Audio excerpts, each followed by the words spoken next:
UNPAVED, Sean Salisbury here. We're bringing authentic, real stuff to you. Hardcore opinion. Sean Salisbury, former NFL quarterback. 29-year-old Sean Salisbury, his second start as a National Football League quarterback.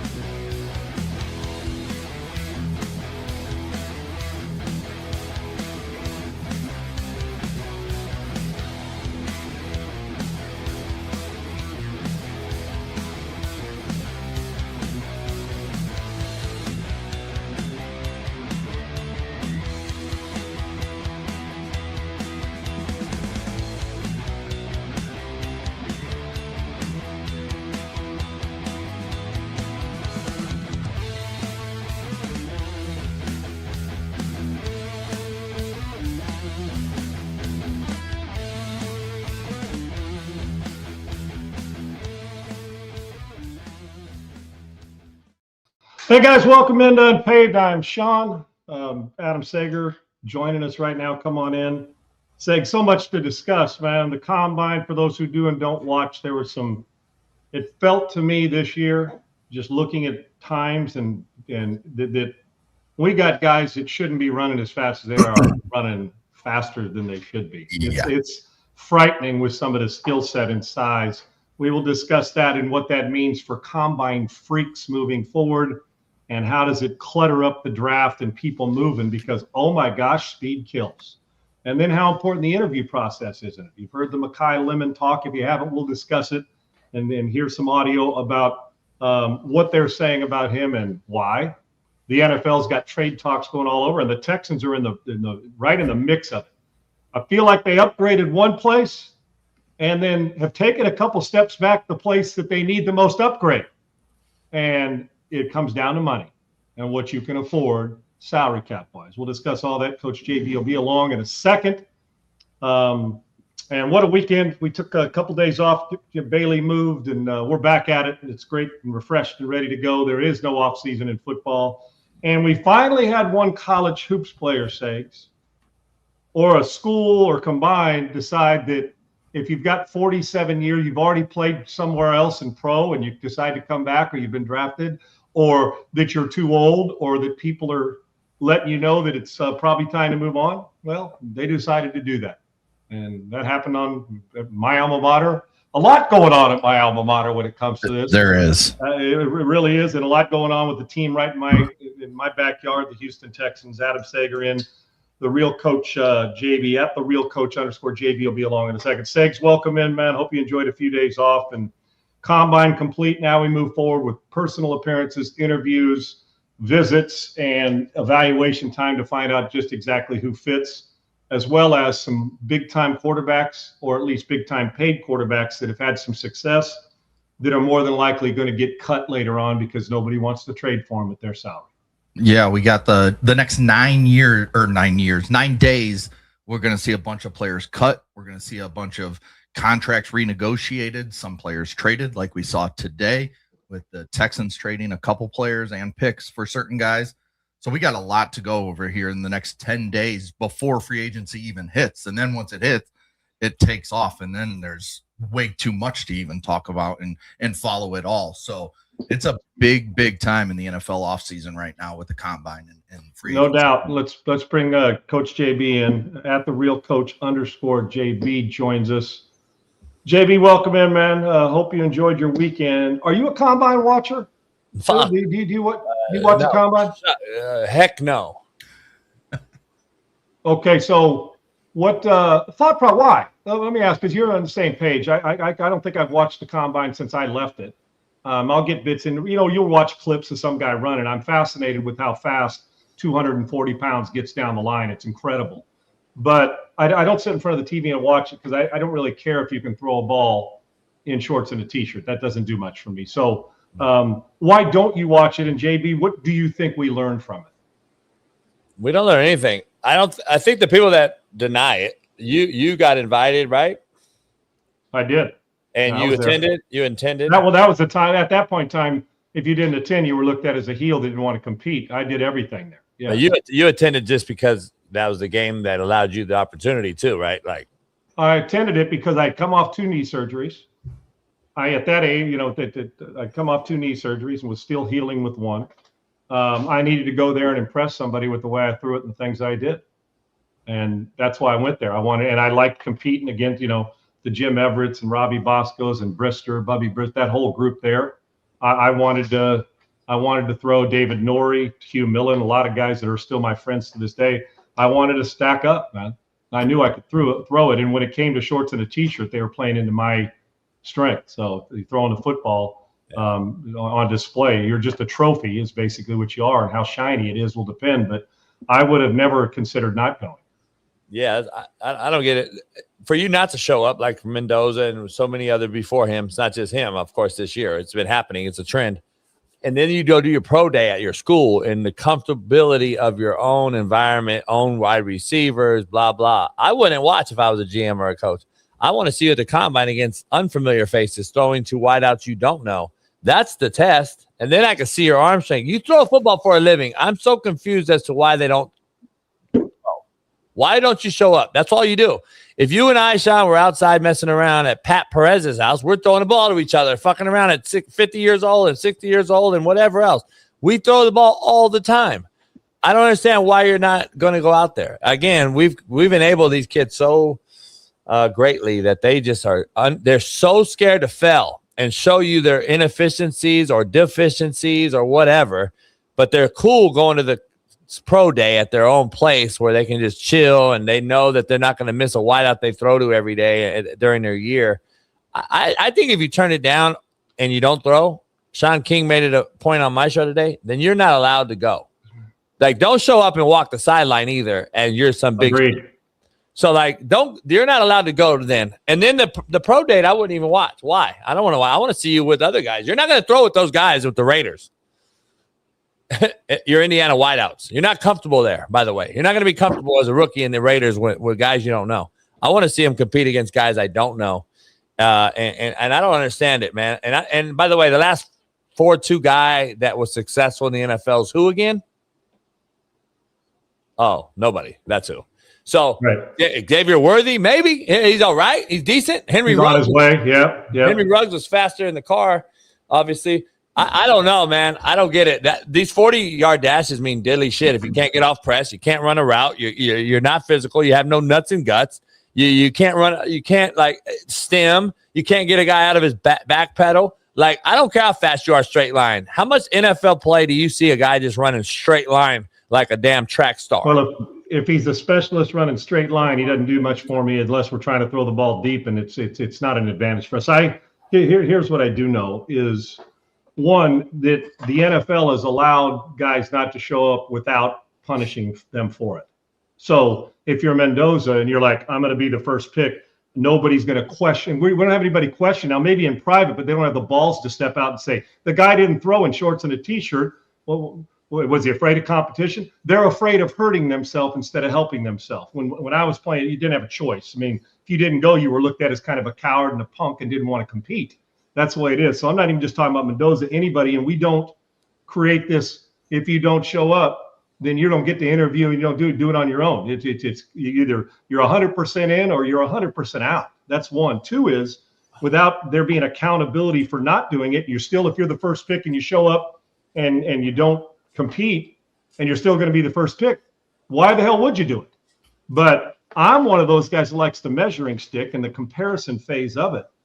And I just have never understood why you wouldn't look at that's like standing over a 4-foot putt that's straight uphill, a little slight right to left, and you're a 2 handicap, or you're a scratch golfer as a golfer, or a +6 and you're a pro.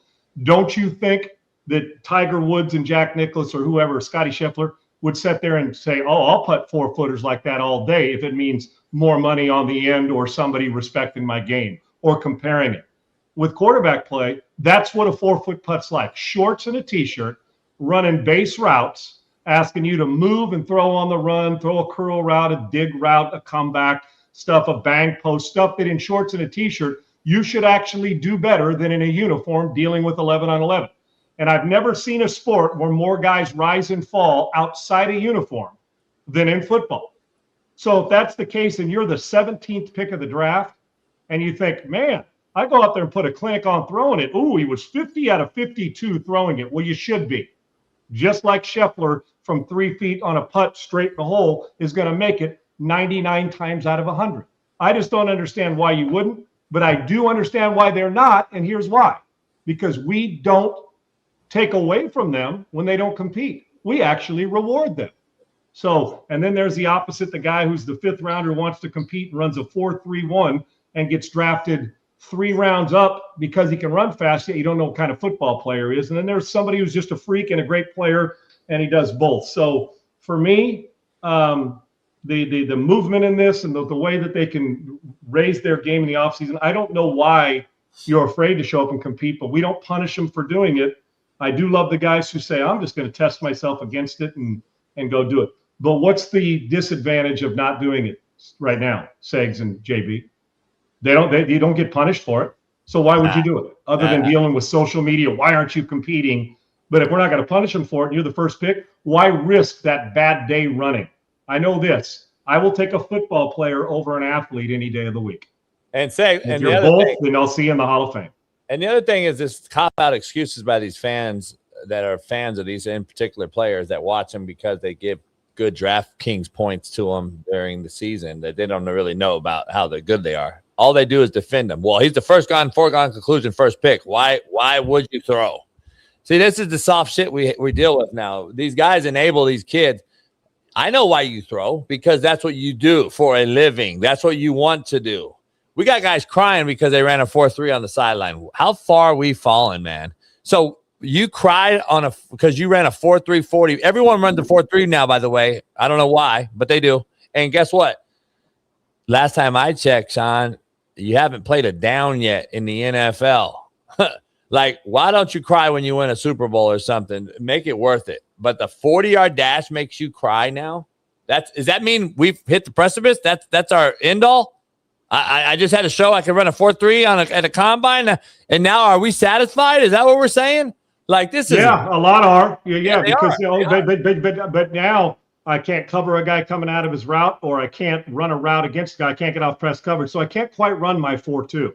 Sean, how many guys have you seen retire early after the first year getting first round pick? One guy last year didn't even play. He just retired after he got drafted. So you wasted a draft pick. What about the kid for Cincy who didn't even show up till when finally played? I mean, these guys, it's hard. It's getting harder and harder to watch, Sean. I'm talking about overall game. I don't watch it either. We have created for you not. We used to be compete. Now we've created you don't have to compete to elevate. Pro Bowl's flag. There's no doubt about it, man. No doubt about it. NBA All-Star Game's a joke. I mean, American sports is bad right now. Yeah, it seems like every time we have you on, JB, this is what it comes to. It's just sports are soft in general. The world has become soft in general. Well, so what do you two both say, though? Go ahead, Segs. I'm sorry. No, I was just going to say that's what the whole backbone of everything is. It's just everything is soft right now. We can't do anything without somebody getting pissed off about something. No, there's no doubt. Society and sports. So if it says that to the kid that, for instance, Mendoza, great kid, seems like a great kid, national champion, first team All-American, Heisman Trophy winner, everything. But if he's going to be the undoubtable, no questions asked first pick of the draft, I get why people would say the social media craze of why would he?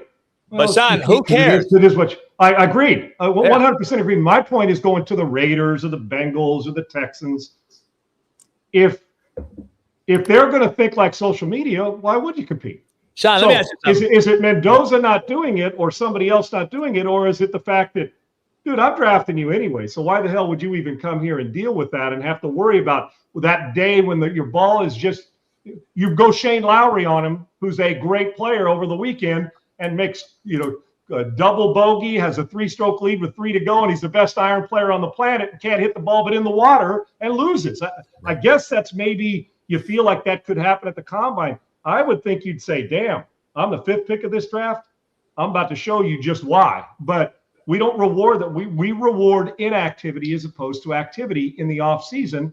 So if you're Mendoza, why do it? I mean, I'm with you, JB. But what about the teams that's drafting him? They don't hold him accountable for not doing it. They don't care. So why should the player? I go at it with Whitlock on Fridays with him, and he's mad at me because you never say nothing good about Mendoza. Listen, I don't know the kid, and I don't care if he's a great character kid. Good. That's what we're supposed to be, by the way, Whitlock. We're awarding guys now for doing what you're supposed to do. By the way, there's no job description that I know of in a quarterback's job description that says to be a shitbird. So he's supposed to be the guy all the time. First to everything, last to leave, blah, blah, blah, blah. Leader by example, leader by voice, whatever it is. There's no job description with the quarterback that allows you to be a shitbird and all this other stuff. So when you tell me he's a great character and you never say anything, I don't care if he's a great kid. He's supposed to be. He's my quarterback. What I care about is projecting him in the NFL for a team that I'm going to pay him generational wealth to make me a winner in the NFL, which is all ultimately results-oriented business, Sean. I don't care how good of a guy you are. That's good for high school and college. NFL now, it's a gladiator sport. We're grown men. You get paid to perform and do a job. So I'm just trying to figure out why I have to talk how good of a character he is because he cries.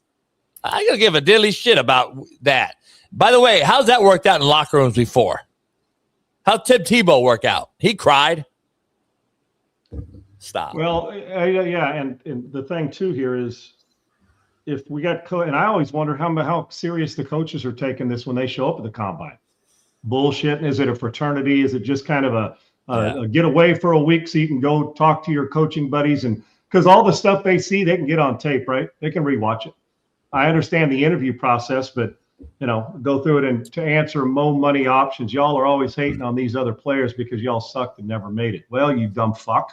Let me just give you a little clue if you really want to play it. One, nobody's hating. I like Mendoza. I think we're talking about overall combine, how it's changed over the years. JB doesn't dislike Mendoza, but he's right.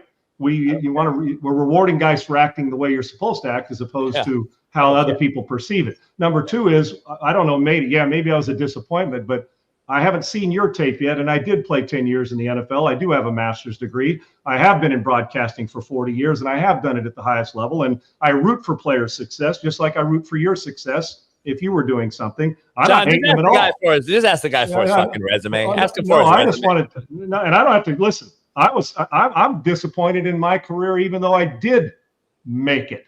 Okay, because I'm still in my career. His resume. I bet you he can't show you his resume. Well, I would just all I ask is because we love to, we love to. So I don't know. I guess if you've won awards, you've been 40 years in the business, you played football for 10 years, you started at quarterback for 4 years at USC. I guess I wasn't in the Hall of Fame, but I would love Mo Money options. I would love Mo Money options. I don't need to defend myself, so you can kiss my lily white ass. I would love you to send me your college tape or your NFL tape or your Pop Warner tape. So I just want to see where he's at now. Yeah, I want to know where he's at right now. Yeah, can we see him now? Your resume, your job, your career description, send it all. We might want to hire you because you're so good. I might put you on here. And Segs, what are you making about it? I'm paying you what, $500,000 a year right now? Yeah, right. About $500,000. So I think that if you could pay a guy $500,000 a year, JB, you make what per appearance? $5,000 an appearance on here. So if I could pay these guys this, I would imagine that we've made it enough to be able to pay you. So come on in, man. So, but the first thing I want to do, because I love evaluation, send us your resume, we'll evaluate it. Send us your career, we'll evaluate it. And most of all, send us that tape that we saw so we can watch you dominate fourth graders back when you were in Pop Warner. I don't see where you're right. I didn't make it, and I'm still grinding every day to try and make it. But I guess. Hey, Sean, I bet you right now, 45 years of success and getting paid and still picking up a paycheck. If that's not making it, I don't know what is. But I'm going to send next time. I'm going to send Delta Force over to his house, get a camera view on what he's doing right now. I bet you he's at his mom's basement, living with her, and he works at Walmart. I bet you dollars to dimes. But he made it. And you know what? I haven't made it. That's why I'm still working. But as far as where I want to, I've been a great disappointment to myself. But I'll take 10 years of pay and then pro football and then 40 more years of broadcasting. And then I'll also take the fact that paychecks somehow keep showing up in my direct deposit. So I guess if that's not making it, I can't. And I'm a business owner and a few other things. But other than that, I suck. I'm an actor. Yeah. Boy, I made it. Yeah. Just check my residual income, right? But anyway, so hey man, on a movie. Yeah. Yeah, and damn good at it. So I made it as a gay actor. Okay, there you go. God bless me. But I was gonna say that you were gay though. Yeah, I was. But Mo Money Options, we appreciate your incredible. You played Division I football, living downtown Chicago. Ooh, the Chi-Town guy. Well, great. Finish your tape, then we can all say we made it and didn't do anymore. But we love you, man. We appreciate it. I love when they say that shit, but they won't say where they played, when. Let me look you up. What's your real name? Let's pull you up. What's your full name? And by the way, your Division I football scholarship, I want to see. Did you get invited to the combine?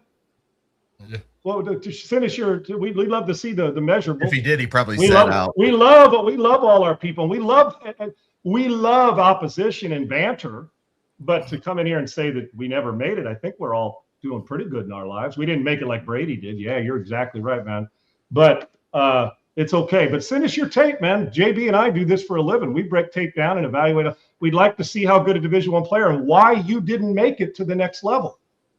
That's what I want to know. Why didn't you make it to the next level? I mean, we love good players making it. We're just pointing out the facts about the combine, but why didn't you make it? He can't even spell, Sean. He's a troll. Did Army of you go to the combine? Yeah, I went to the combine. You're damn right I did. And played 10 years of it. But Army, you mean any? That would be an N, not a Y, but that's okay. I understand spell check. But yeah, sure did go to the combine and then, well, ESPN for 12 years talking about it and for 35 years doing this. But hell, did you go to the combine? Amy. He said it, Amy. I think Amy is his mom's name where he lives.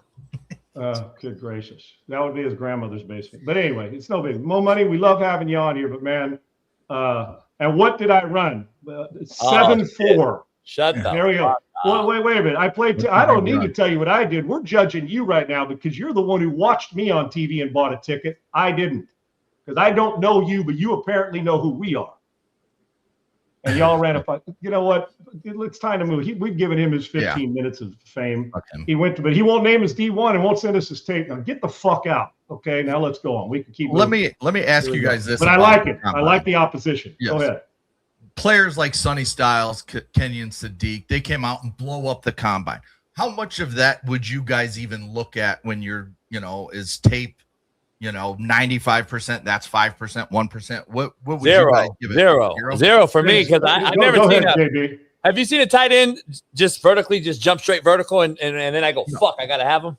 Or a D lineman just jumping straight vertical. When does a D lineman jump fucking straight vertical? Maybe to bat a ball, but it's not really. You mean the running back who breaks out in the open, stops at the 4-yard line, gets in a standing broad jump and jumps into the end zone? Yeah, that guy. Yeah. I don't know. I haven't seen it. The shit means nothing to me, Sags. I think you have to show me the tape. The honest guy don't lie.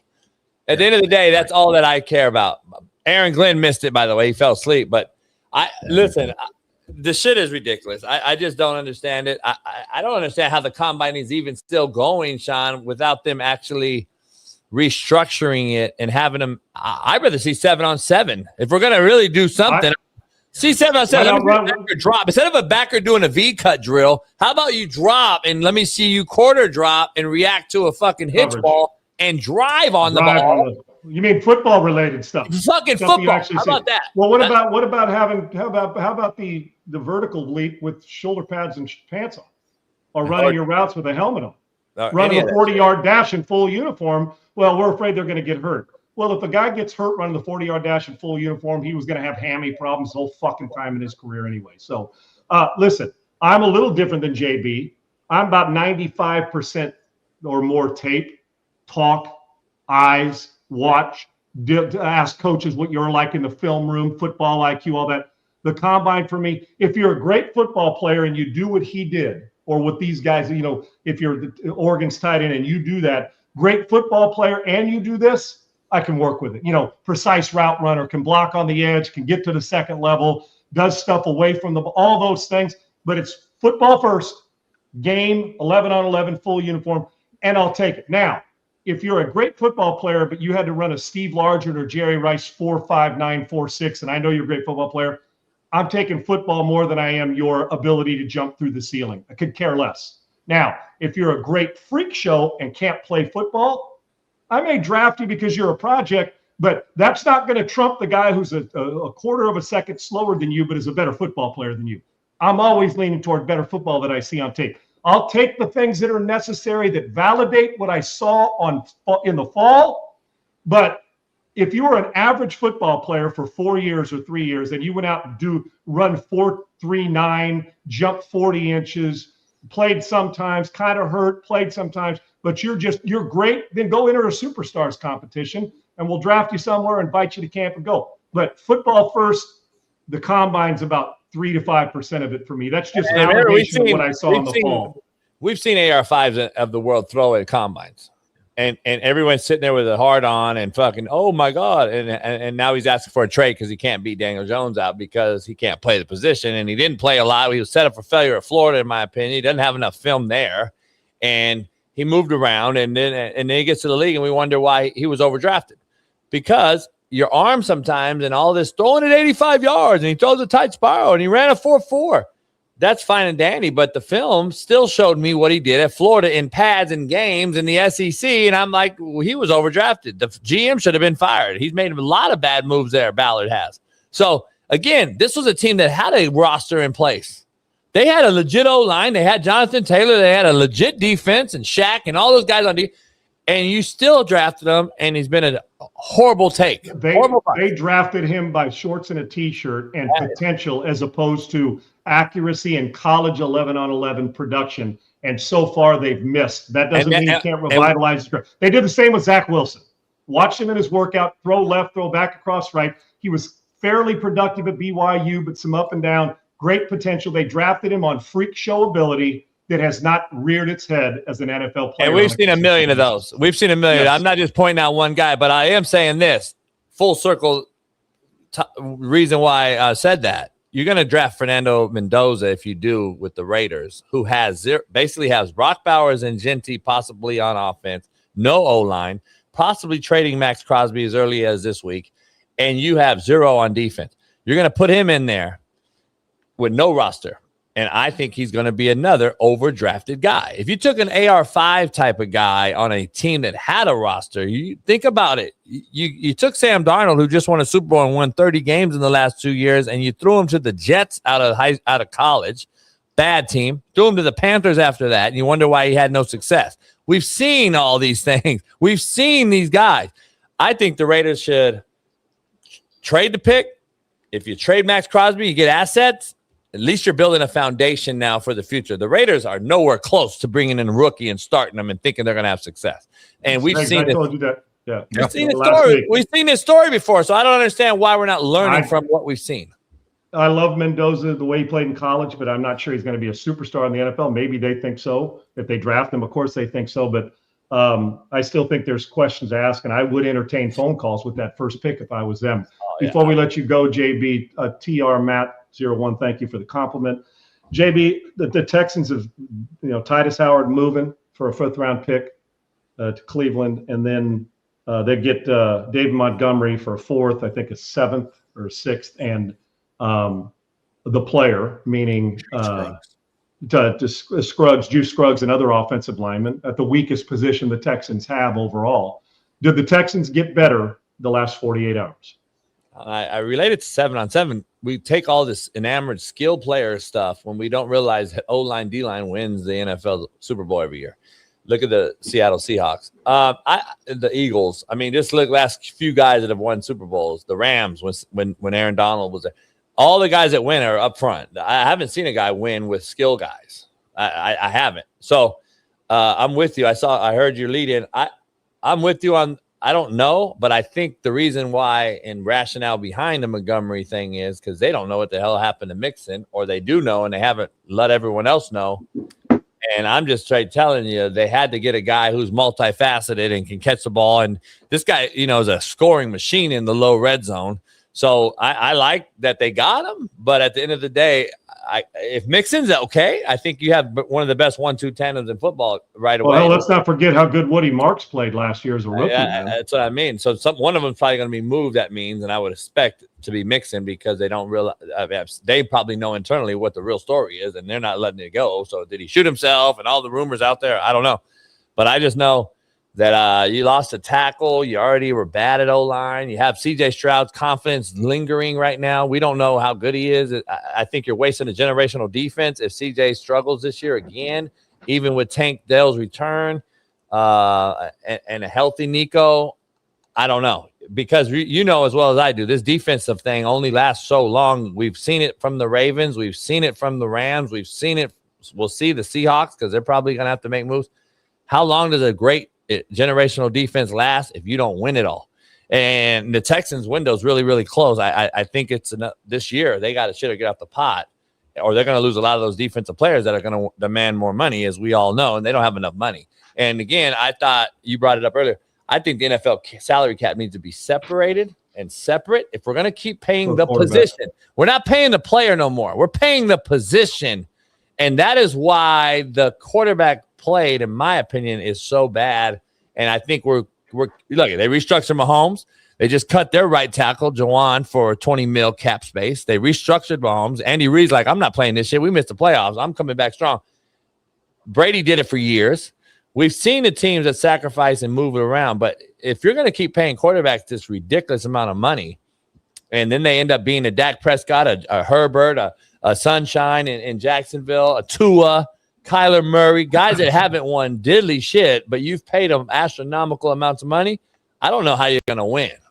I really don't. Because remember, you're losing 20, 30 million on a quarterback for future players, and you get nothing out of that quarterback. It makes zero sense. Yeah, JB, great stuff, man. Segs, you and I will discuss more of this Texan stuff. Always appreciate you, JB, man. Great insight. Always, brother. And be safe out there. President Trump's got your back, brother. You know Hell that. yeah. I'm out here with Newsom, so I got to keep my head on a swivel. Yes, you do. Matter of fact, a 360-degree one. Spin it all the way around so you don't let that guy get anywhere near you. Great stuff. That's at the real coach _JB every single Monday. The direct deposit will be in there shortly, brother. Thank you. Thanks, bro. Pat Perez's birthday yesterday, 50th. He said, "Say what's up." Yeah, Pat. I sent him I'll send him another text. Send him a text. I know he's been busy. I'll send him another text. He's getting ready. He's getting ready back. He's back on the link, getting ready to go. Yeah, there you go. I know he's about to go take some money. My birthday is what, March 9th, and yours is what, JB? Mine was the 21st last weekend. That's right. That's right. I already sent you that message, but it was February 20th. So you're still in the Pisces range, right? Because my mom we're all Pisces. So. We're all Pisces, yeah. And all fucked up. So I'll see you, Pisces brother. I love you. Oh, yeah. That's right. Shitbirds. See you, brother. Appreciate you. All right, man. Thanks. Let's get to Seg. So we'll roll from here, but a lot of good stuff. And we're going to learn a lot more about some of these teams as we move forward. Yeah, for Obviously, sure. And who's moving. And there's going to be some $50 million players that are out of money. Or should I say when I say out of money, that are looking for a job. Right. Let's put it that way. Let's stay right there with the Texans. You brought it up there to end with JB. They trade Titus Howard to the Browns for a 5th-round pick. They trade Juice Scruggs, the young offensive lineman, probably center, offensive guard type, a 4th-round pick, a 7th-round pick for David Montgomery of the Lions. I got to say right now, Sean, I know it's early. Free agency hasn't even started. But this is a team that doesn't have cap space. They got a little bit here with the Titus Howard trade, but as we've talked about almost daily with these Texans, this offensive line is trash. Bad. And I know you're getting rid of some of it, fine. But you go out and you get a running back. You go out and you get – this reminds me – remember when they went and got they traded D-Hop for David from the – Johnson. David Johnson from the Arizona Cardinals, and they still didn't have an offensive line. And then he came in. He was a dual guy. He could do it all. Dealt with some injuries. Came to the Texans and didn't do much because they didn't have an offensive line. And now, yeah, you have great pieces on the offense, but there is not one guy on that line that you look at and say, that is a for sure starter on my offensive line. Yeah, Ariante Ursary will be one because you drafted him in the 2nd round last year. And he showed some good flashes. Yeah, he showed some flashes, but it's not a guarantee that he's a left tackle. He might have to move to right tackle. Then you have to find a left tackle, which if you're going in free agency, that costs money that you don't have at the moment. Now, yeah, the cap space can be moved around, but what was your initial thought when you saw both of these trades this morning involving 2 offensive linemen, multiple draft picks, and you basically get back David Montgomery and a 5th-round pick? Well, first off, the first thing hit me is money, salary cap. And by the way, Titus Howard got a 3-year deal that gives him $45 million guaranteed. And the first thing it said is they felt like they had to move him, which has been their most consistent offensive lineman because he's played, I think, 16 games back-to-back years. Mm-hmm. He has been, or 17, either one, but he's been your most consistent, which you can't say that about this team. They've been brutally inconsistent. Consistently inconsistent to the point where they had to trade their best left tackle the year, let their other left tackle go and trade, get rid of Tunsil to Washington because, first round picks, right, and others. No doubt. When he was in Miami, because he couldn't stay on sides and you didn't want to pay a guy who was putting your team in a bind and leading the league in penalties every year, even though he's a good player. Good players can still put you in problems, and that happened. So you tore away that, and then now you go out with this Titus Howard has been your most consistent guy, and is, you've moved him around a bit. I get the understand of the salary cap, but what they've done, my initial thought was they've taken away 2 linemen, depth-wise and starter, that have depleted an already average at best offensive line. Average at best. So one is you've taken away from, and then you say, okay, what did I add to? You haven't added a lineman yet. Yes, there's free agency. Are they going to spend? Yes, there's a draft. Are they going to draft an offensive lineman? But 2 of your guys are gone. One is your big starter who now everybody thinks should get rewarded and did with more money, and he's gone. So now you've got depth in a starting position that's a problem. You brought a running back. Having David Montgomery is awesome. Whether it's Montgomery and decide the Nixon situation and Marks, if it's Montgomery and Marks, you've got inside, outside ability. You got guys who can catch it, guys who can run it, guys who can thump you. I think that's getting Montgomery's a great gig. The problem is, until I can physically dominate the offensive line, none of that'll matter, especially at your quarterback, who now we're contemplating paying. And I think getting rid of Howard and getting some money tells you that Will Anderson and C.J. Stroud are going to get paid. That's what I think. Now, it's not going to mean a hill of beans, or it's not going to be worth a hoot if that quarterback stands back there, and he's already been deer in the headlights a little bit the last 2 years. Rookie year, great. Now he's got flashes, and I think he's still going to be a really good player. But he has got to take the next ascent in year 4. And whether we think he should be paid or not, or whether he should listen, he is going to get paid, and this is part of it because you didn't want to re-up Titus Howard, and now he's gone. So you've depleted an offensive line, so your physicality got worse. Your perimeter got better, meaning having David Montgomery. Yeah. So where are they? They can run it. They can't block it very well, and they can't protect it very well, and there's not a lot of nasty on the offensive line. You got rid of the last 2 years now, or in 18 months, you've gotten rid of your best offensive lineman and your second best offensive lineman, and no offensive lineman. Well, they brought some in, but you haven't got a dominant one in return. So they're doing a nice job adding perimeter. Defense is studly, as good as there is in the league. Getting receivers healthy in Tank Dell. You got Nico Collins. You added Woody Marks in the draft. You're now getting David Montgomery. But who you blocking and who you protecting? Now, so that ought to tell you Stroud ain't going anywhere. He's going to get paid. And you're going to end up paying Stroud and Will Anderson a bundle of money. The question is, will it be for the right reasons? Because can you block anybody? And can you score enough points to help benefit and help assist a defense that is a Super Bowl defense? I like Montgomery. I hate the fact that as we sit today, which may change in a week, the offensive line is subpar at best. At best. And that's a problem. And if you can't block or tackle people, which they can, but if you can't block or protect for your quarterback, you are going to get your ass kicked when it gets to nut cutting time. There's still some things need to be done. I love David Montgomery. The offensive line is a major concern as we sit on March 2nd. Yeah, and I think another part of this is the fact that, and I'm looking real quick, David Montgomery is getting ready to turn 29 before the season starts. So he's an older back. He's got over 1,500 carries in his career. Now, the last couple of years, he's been splitting with Jahmyr Gibbs, so maybe a little more healthy and been able to stay healthy. And he'll split with Woody Marks.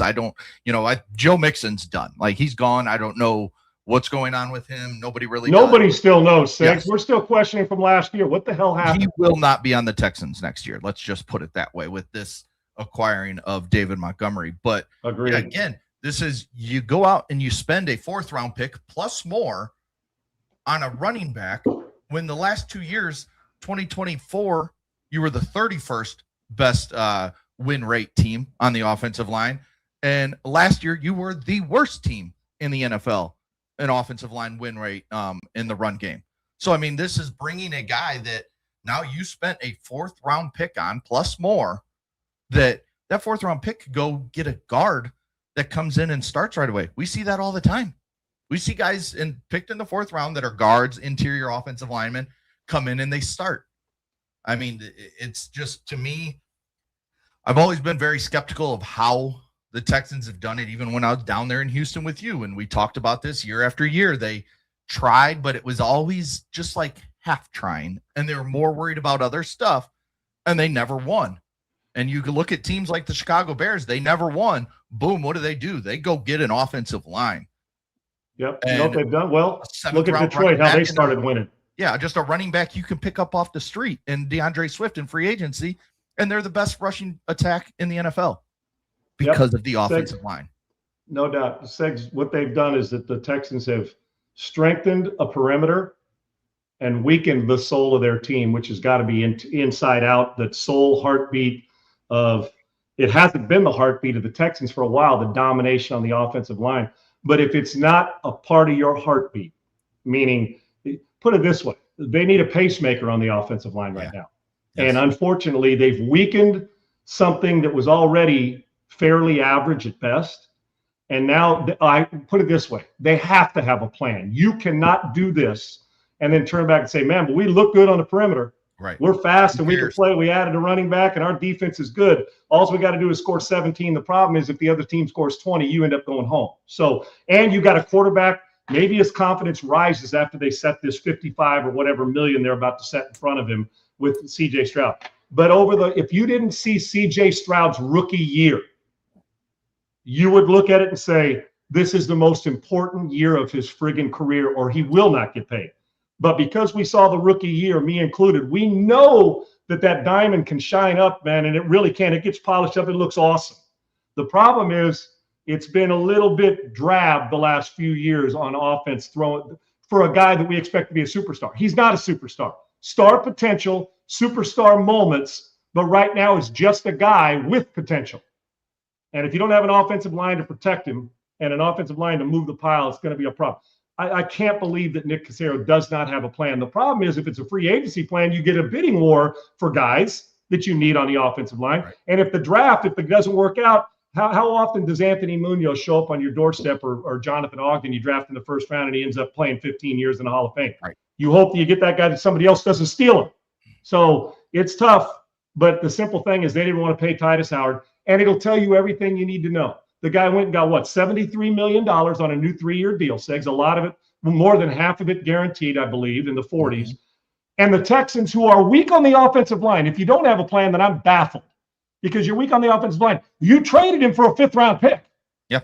So $73 million is what warrants a 5th-round pick who started most of your games the last 2 years. He's your best offensive lineman. My thought process would be, shit, at least let me milk a 3rd-rounder for a team that desperately needs some help too. Yeah. Where he was traded to. Yeah. So if that's the value you placed on Titus Howard, then and you got a 5th-rounder for him, what's the value on the rest of that offensive line? You couldn't get an apple and a roadmap from anybody else on that offensive line at this stage. So we'll see how the Texans move forward. I hope that their plan is offensive line, offensive line, offensive line. Oh, and by the way, offensive line. That'd be great. And real quick about the David Montgomery trade. Remember, this is a Lions team that is trading David Montgomery. Yes, they have Jahmyr Gibbs, but they liked the duo. They will go draft a running back in the 4th, the 5th, the 6th round and pair him with Jahmyr Gibbs and be fine. What are they getting, though? They're getting a 4th-round pick that they can probably use on offensive line, because why did they get worse last year? Their offensive line took a hit, and they were not as good there, and they struggled. They got all the weapons, just like the Texans, but when they didn't have an offensive line, even one of the best offenses in football struggled. And when did Detroit get good? When they turn their offensive line in one of the 3 best in the league, like Philadelphia there. Look at the turnaround for your Bears with that offensive line.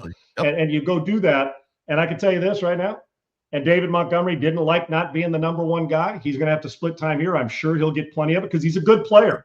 But the plan has to be where are you building the physicality offensive line. It's been a long time since I've seen the Texans address. They gave up a bunch to get Tunsil and, It did not work out the way they expected. It just didn't.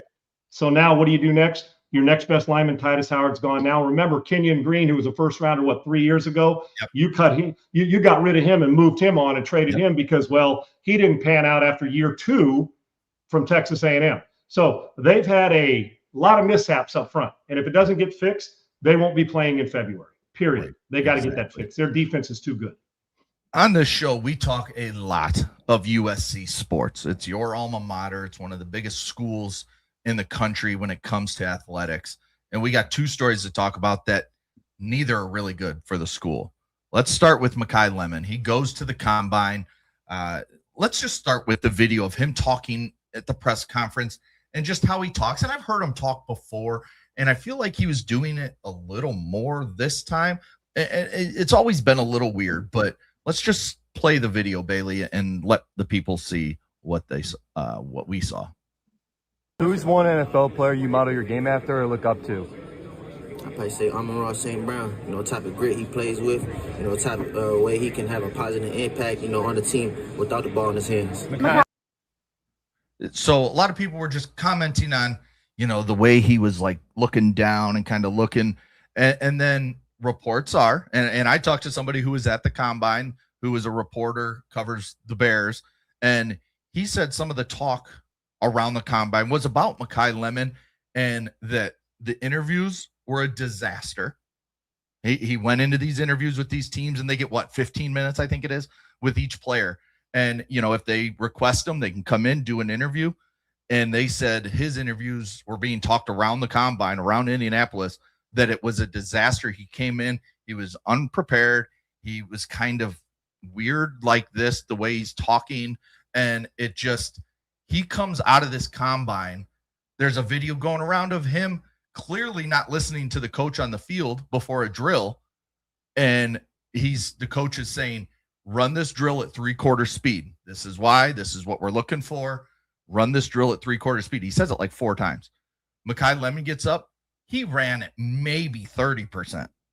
And the ball goes flying way over his head. And then he just kind of walks back.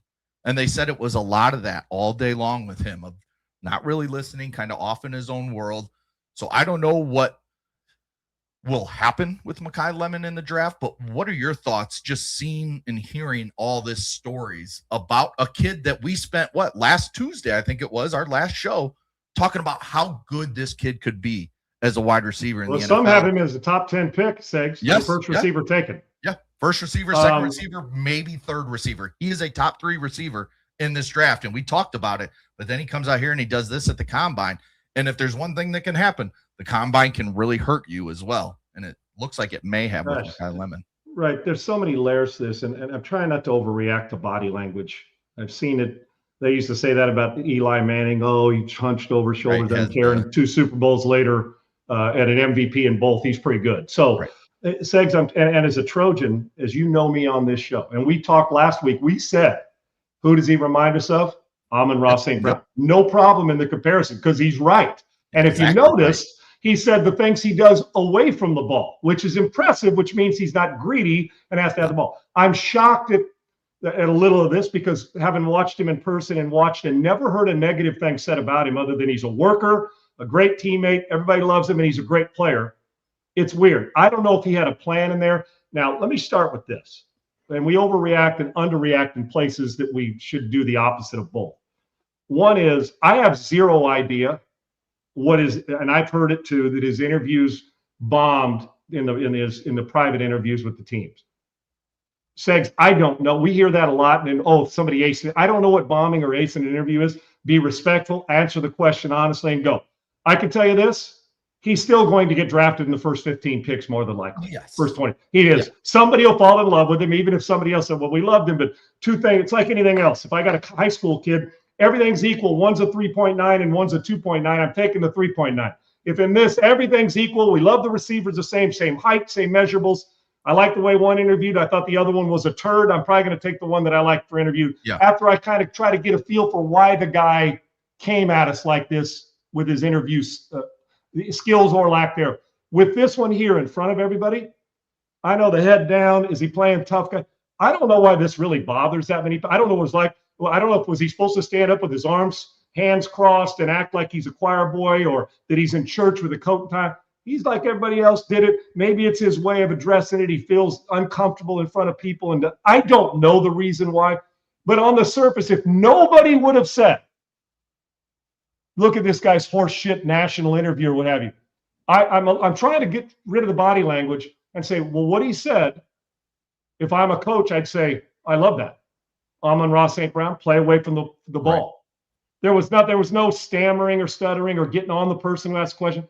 Now, if we're uncomfortable with his hands placed and that people are body language experts and head down where he's kind of looking up at you like, hey, I'm too cool for school. Great. He's still going to get drafted. This part right here is going to have absolutely zero to do with the draft. Now, private interviews, don't know. Don't know if he's a turd. Don't know if he was trying to prove a point. Don't know if he knows that, hey, I don't want to be drafted in the first 5 picks. Money-wise, I do, but I'd rather be taken a little further on a good team than a team that's trying to rebuild. Maybe that's the case. Maybe there will be somebody coming out of there that says, he wasn't bad with us. I love the interview. So regardless, and I trust sources. I get it. Not everybody hits 100 miles an hour and does it right.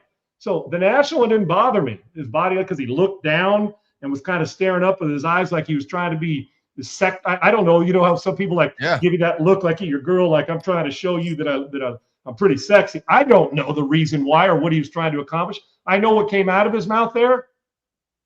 If I'm a coach, a guy who's not talking about how many catches he wants, but he goes after Amon-Ra St. Brown because he's unselfish and plays off the ball good. I mean, away from the ball where it's going, good.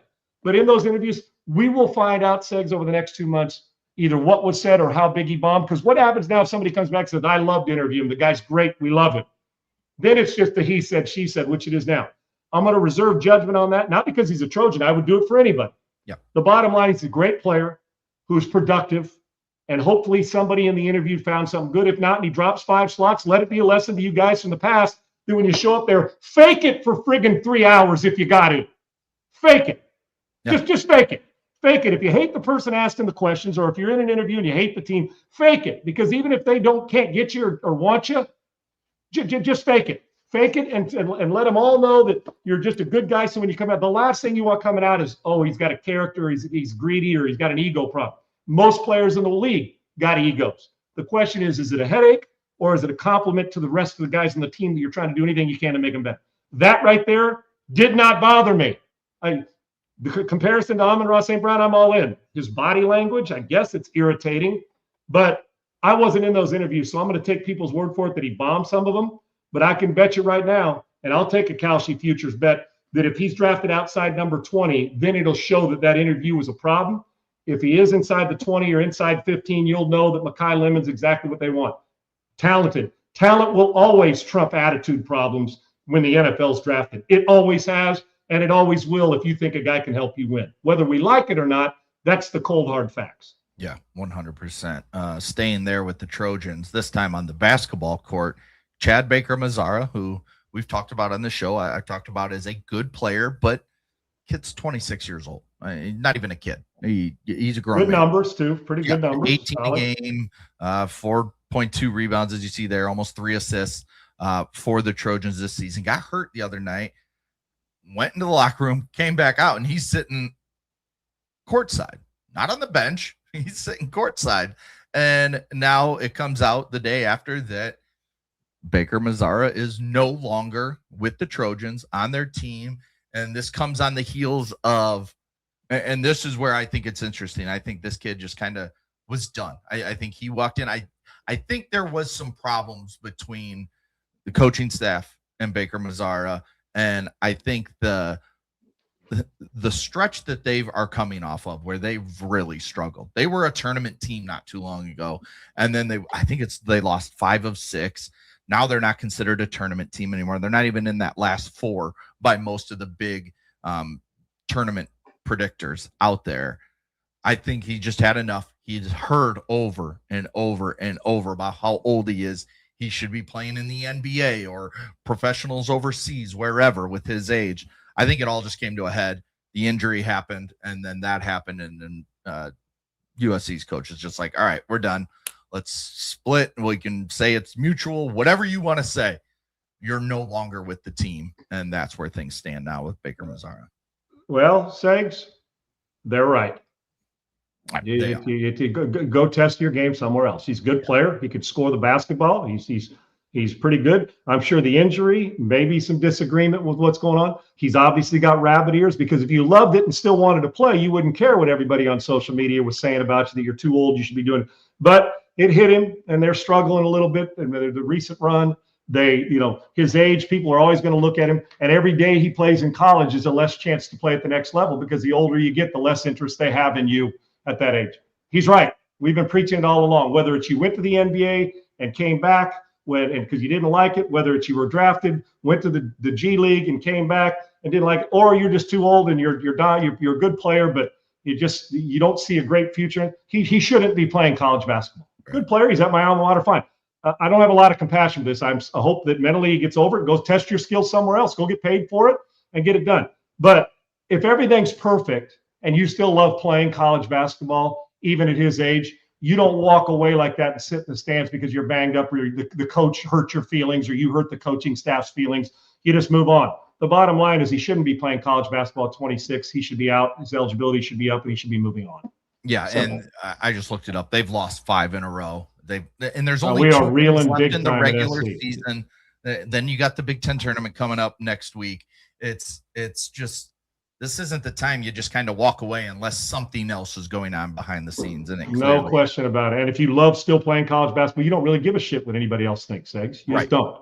Unfortunately, that's bothered him too. And quite frankly, it's hard to defend why people are doing it. And I don't want anybody's self-esteem to get hurt, but the bottom line is he should be playing at another level, not college basketball. Yeah, and then Gilbert Arenas responded to this. And now remember, Arenas' son plays for the Trojans as well, Elijah. He's come back from injury, and he's had some really nice games for the Trojans. But here's what he had to say about the Chad Baker-Mazara situation.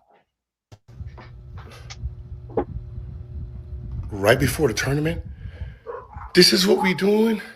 Our best player, Mr. I Get Buckets, every night. He brings it every night. Guaranteed 18, 20 every night. We trying to, I got my 4 on.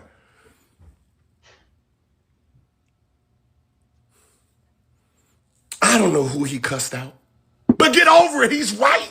Right? When you the best player on the team, whatever you say, you right. If he says them niggas suck, he's right. We watching the game. Give him the ball, get the fuck out the way. That's the offense.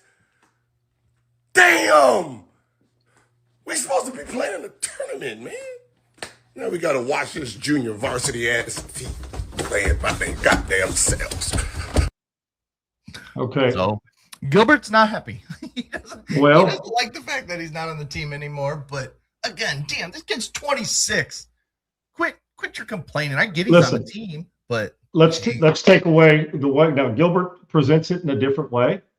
And I don't think if I was a teammate that I'd walk in and say my teammates suck, and that, like he said, and he's right. I don't think if you're a teammate and you walked into coach, our teammates suck, just give me the ball. That's probably not the way you want a teammate going about it. Whoever got offended in all this shit, I get it. Where Gilbert Arenas is right, whether it's coach to player, player to coach, is you're in March. You've already crossed over the line and you're old and people are going to question you about it. So show the fortitude. If you were going to do it in the first place, you knew the shit was coming down the pike at 26. People were going to question every move you made. And you are the best scorer on the team. You're a good player. So if you've already withstood the barrage, regardless of the disagreement or you're banged up or the way the team's playing with you and the coach, whatever it is, both sides got to put it away long enough because they are allowing him to play. It's March. Finish. Yeah. Finish this. That's my big. Gilbert's right about that, in my opinion. We're here. Why now? Dude, if you're irritated or you're pissed off or your butt hurt because the coach chewed you and people are telling you you're too old and you're averaging 18 a game, it is pushing towards the tournament. Conference championships tournament right now. And if you could care less about the school or could care less about what people are saying or you're worried about social media criticizing you, one thing you should keep in mind, the guys you're playing with, your teammates are counting on your scoring to either win a game and get into the tournament, maybe get an upset or two. Who the hell knows what happens if you go on they're not good enough to go very far right now, but he gives you a better chance. So since you've gone this far with it, finish and then walk away. Damn, you're already here. And if you hate everybody, the guys you sweat with every friggin' day, you do owe it to them, as long as you didn't get kicked off the team, is to work in an agreement. And the coaching staff's got to understand that if you didn't do something conduct detrimental other than being old, then they owe it to the rest of their teammates. Now, who knows? I don't know if all the teammates said, no, this guy's a problem. Who knows, Segs, all that he said, she said. But all things being equal, if it's a disagreement, you got to fight through that, finish it, and then walk away. You've already been criticized for being 26. That part I do have a problem with. I hate it when guys bolt during a season on their teammates. It bothers me, and it bothers me in this case. But the truth is, if he was going to do this, he shouldn't have been playing at the beginning. But now that he's here, finish. Because I'm judging somebody. It ain't how you start. I want to see if you can finish through tough times. And apparently it's a little too tough for him to want to finish. At least that's what it looks like. Especially coming off the 5-game losing streak. And it's just all the more reason he needs to finish. Right. All the more reason when it's tough. It's easy to do it when it's easy to finish when things are going great. It's not easy to finish when you're getting your ass kicked and people are questioning you the whole way. Trust me, I know. You really want it. You really want to play in the tournament, finish out these 2 games, go into the Big Ten tournament, go win the damn thing and get yourself in the tournament, because it's an automatic win if you win it. And that'd be the only way they're probably winning it or getting into the tournament, is winning the Big Ten tournament. But, you go out there. We've seen teams, come to the Big Ten tournament and these conference tournaments and just get hot at the right time and run through 3 or 4 games and boom, now you're in the tournament.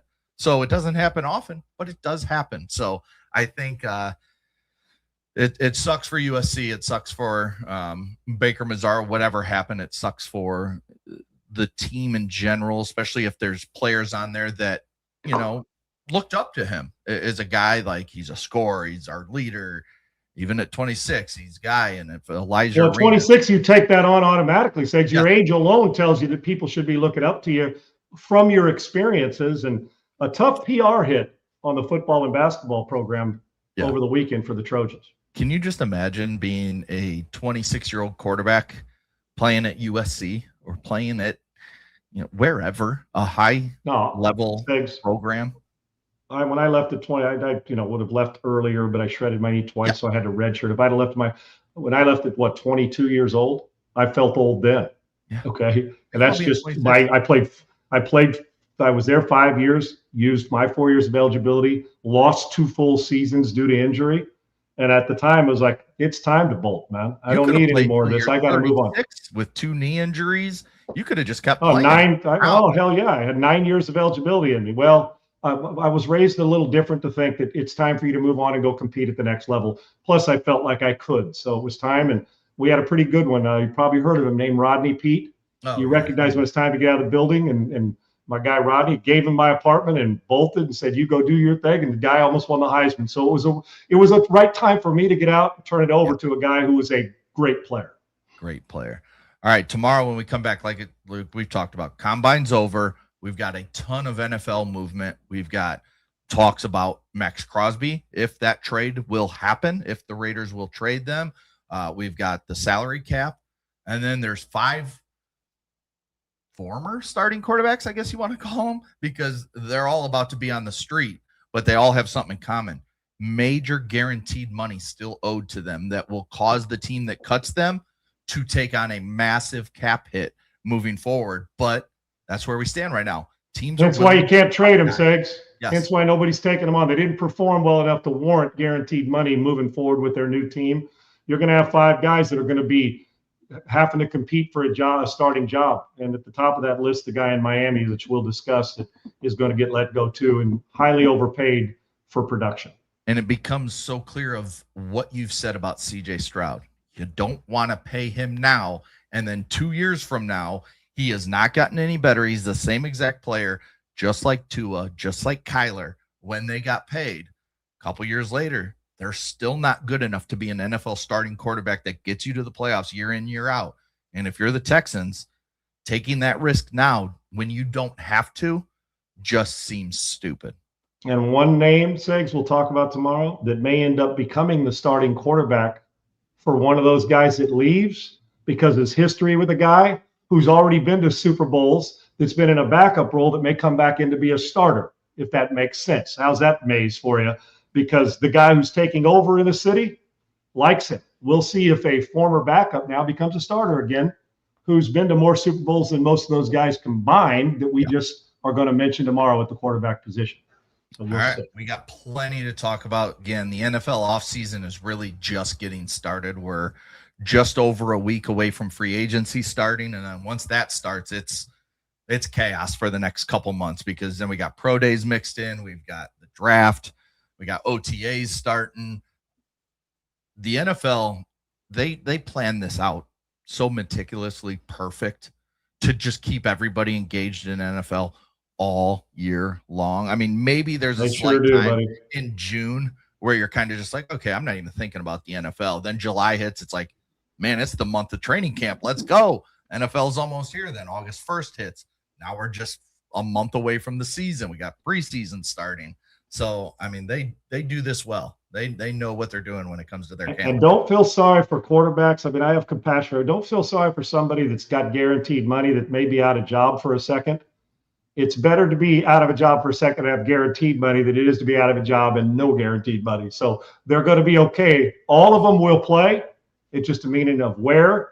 But it ought to tell you, if you overpay that position, it sets your franchise back, especially if they're not productive. Definitely does. All right. Thank you for watching UNPAVED, the flagship of USC football, Houston Texans coverage, which we had a lot of coverage today. Get to YouTube at UNPAVED Sean Salisbury, like and subscribe. We will have more coming for you guys if you want to be a little deeper members of the UNPAVED family. Follow Sean at Sean Unfiltered, myself at Adam G. Sager. Thanks to Bailey, Laura, and all our viewers and listeners. We will be back tomorrow. We're back stronger than ever. Took a little break. We're back 1 p.m. Eastern, noon Central every single day. We'll talk to you guys tomorrow. Peace. UNPAVED, Sean Salisbury here for bringing authentic, real stuff to you. Hardcore opinion. Sean Salisbury, a great NFL analyst, a former NFL quarterback.